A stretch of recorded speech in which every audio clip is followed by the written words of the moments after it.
Have you ever noticed in sports broadcasting that when an on-field reporter gets a chance to interview a star player of a game that just finished, and they try to get that player to talk about bigger issues, longer-term questions, implications on a playoff race, where they think they're going to finish, what they think they need to do to reach their ultimate goal? Do you know what those players often and sometimes frustratingly respond?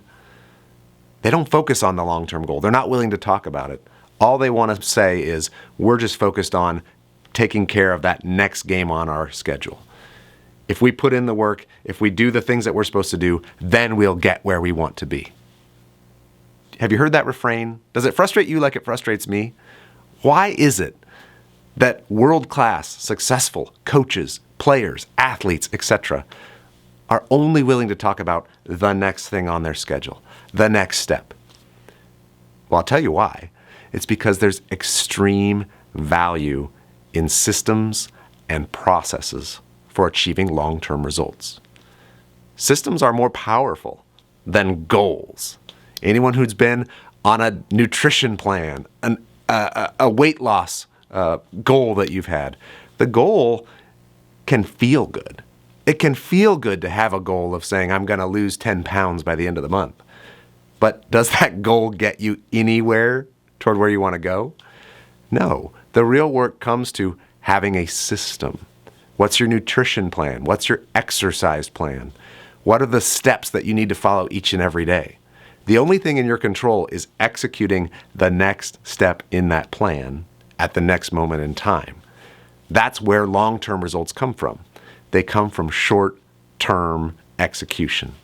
Now, how does this relate to workplace culture? Well, here's how. We work with a lot of organizations who want to have a great culture, who want to be terrific places to work. They have at least a vague goal of being a great organization for which to work. But oftentimes they don't have clarity on what is the process that it takes to get there.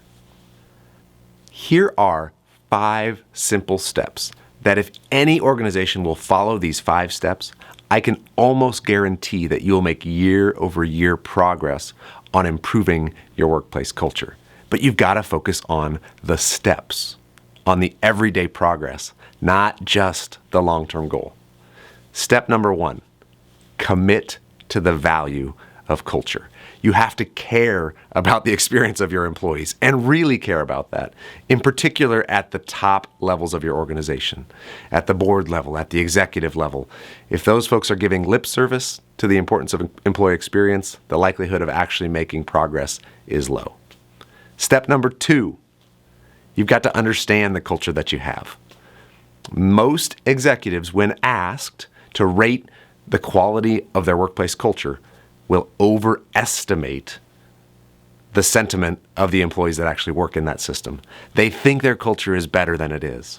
You've got to have a clear and objective, regular measure of the satisfaction of your employees. In the form of an employee engagement survey of some kind is usually the most effective way to do that. Now, you can overdo employee engagement surveys, but having some at least annual or maybe one, even every 2 or 3 years is enough baseline of how do my employees feel on an objective basis is important to understand where you are today.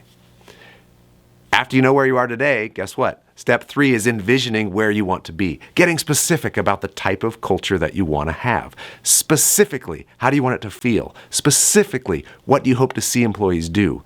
Having clarity on that 3rd step is essential. Step 4 is where the real complicated work begins.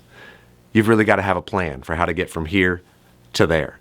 What are the specific steps that we're going to include to move our workplace culture forward? What is our plan for helping executive leaders move forward on the cultural journey? What is our plan for empowering leaders with the knowledge and the skills that they need to make their teams and their parts of the organization more vibrant, more uplifting, more positive, more encouraging, more successful parts of the organization? And ultimately, what's our strategy for every employee? How do we communicate to them what they can do to build a stronger workplace, a stronger culture, make work a better experience for everybody involved? Putting a specific plan in place at all levels of the organization is really where the rubber meets the road. Which brings us to the fifth step, which is what those players say in the post-game interview after every game, what every super successful coach wants to tell the media. Guess what?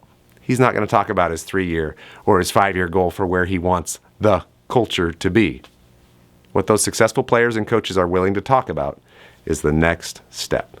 It's executing that plan every day, every interaction, every opportunity that we have when we're interacting with an employee in your system is an opportunity to execute the plan for the type of culture, the type of work experience that you want being employed in your organization to be.